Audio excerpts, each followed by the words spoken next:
My name is David Marshall Hunt. This is a reading of a segment of my newest novel, Flower Girl, a Burton family mystery. Chapter 1, A Haunting Dream.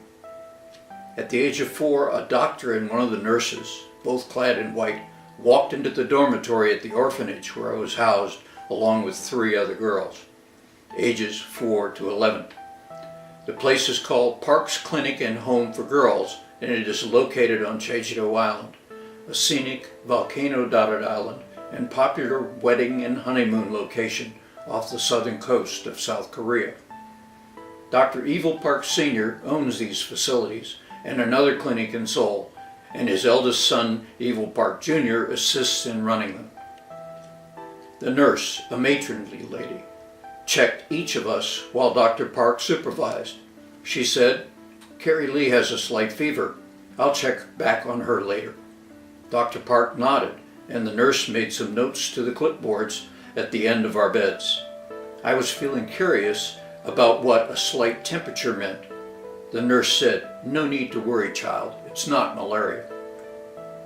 Now that got me even more curious, and I could tell by Dr. Park's scolding finger wag and the nurse's holding her hand over her mouth that she had said something she should not have. She apologized more to Dr. Park than to me, saying, "I'm so sorry, doctor.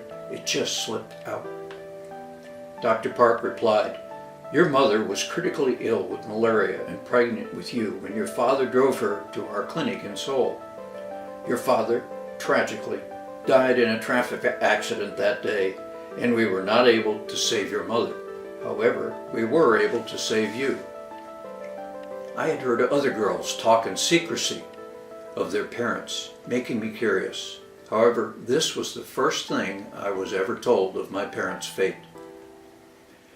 It was later that very year that I began to be haunted by a dream. A man in black treads slowly up a steep trail on the side of a volcano on Jeju-do Island. The trail tracks like a knife wound through the lush green grasses that grow so high that nearly block his view until he reaches the cliffside and looks out over the shimmering blue-green waters of the Korean Straits, the Sea of Japan bordering to the east, and the Yellow Sea to the west. A pair of gnarled trees bend in silent testimony to years of strong winds. Between the trees, the man stops and brushes away sand and twigs from around 2 granite stones standing side by side.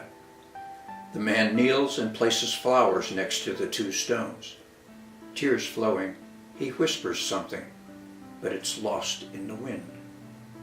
In my dreams, from that year until I was 12, I saw the man in black repeat this ritual on every 2nd of June. I recorded these in my diary, which I kept in a mixture of Korean, my first language, and Arabic, which I began learning at age 4. My name is Carrie Lee. More correctly, it used to be Carrie Lee. Now I'm Shannon Lee Burton. Make that Dr. Burton. My closest friend and research colleague, Angie, loves to bat her eyelashes and say our looks are our ticket out of here. We are both 26 years old and stay fit running in the Berkeley Hills, which shows in her healthy bronze tan and my slightly sunburned look. We could pass for sisters in our property of Golden Bear Athletic Department, t-shirts and running shorts. However, that's where the similarity ends. I have short-cropped, flaming reddish-brown hair. Hers is long and usually blonde, in a ponytail when we're running. And I have gray eyes, and hers are emerald green.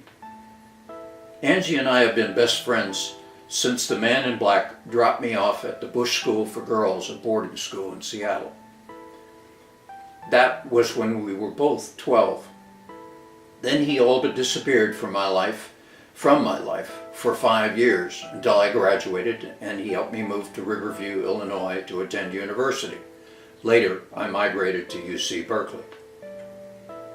The only person other than Angie that I have ever discussed what happened to me as a child with is Professor Dr. Maddie Morgan. Dr. Maddie was my favorite teacher, and I trusted her enough to open up to her about my misgivings as regards the man in black. She was my faculty advisor years ago, not to mention a long-legged blonde with cool blue-green eyes. Dr. Maddie and I sometimes use Skype for our virtual counseling sessions. Since I moved to Berkeley, on occasions like today, when it wasn't possible to meet face to face.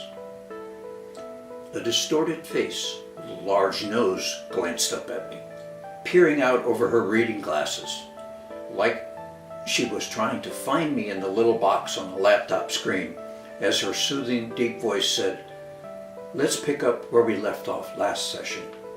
Why don't you tell me about what happened that day when the man in black rescued you from the orphanage in Korea?"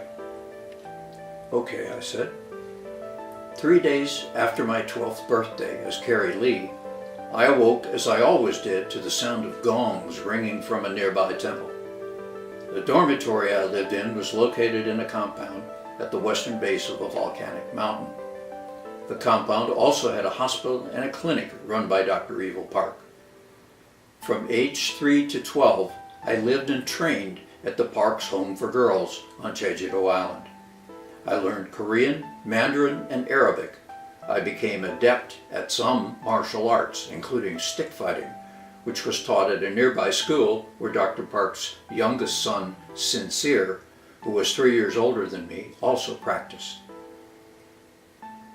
They also taught me etiquette and Muslim culture. The island was well known as a place for weddings and honeymoons. That morning, 9 other girls awoke and stirred around me in the dormitory. We were scheduled to serve as flower girls at a local wedding. Hot water went to the early birds, so we raced to the showers at the end of the hallway. I adjusted the warm water and lathered my body. Suddenly, all I could see was plywood splintering around me, plasterboarded cinder blocks smashing and giving way to a cloud of plaster dust. A large truck crashed through the west wall of the dormitory, nearly crushing one of the girls next to me in the showers. Its headlights illuminated the room in a yellow plaster powder. I was so shocked that I had no time to react. A man dressed in black with a stocking over his face came through the dust and grabbed my left arm and slung me over his shoulder, carrying me out into the cold morning dawn like a sack of grain and tossing me in the passenger's seat of the truck. He backed the vehicle out of the hole in the wall, the truck's wheels spinning on the ice and rainwater that covered the ground. Soon we were moving away from the clinic compound towards the waters of the Korean Straits and the Sea of Japan. The man in black wrapped a warm blanket around me, and it was only then that I noticed that I was naked, shivering and still wet and soapy. I had won the race to the showers. In a few minutes we reached a sandy beach, where the man in black drove the truck into the back of a strange boat-like craft. I was never to hear the morning gongs, nor see what had been the only home and family I had ever known on Jeju-do Island again.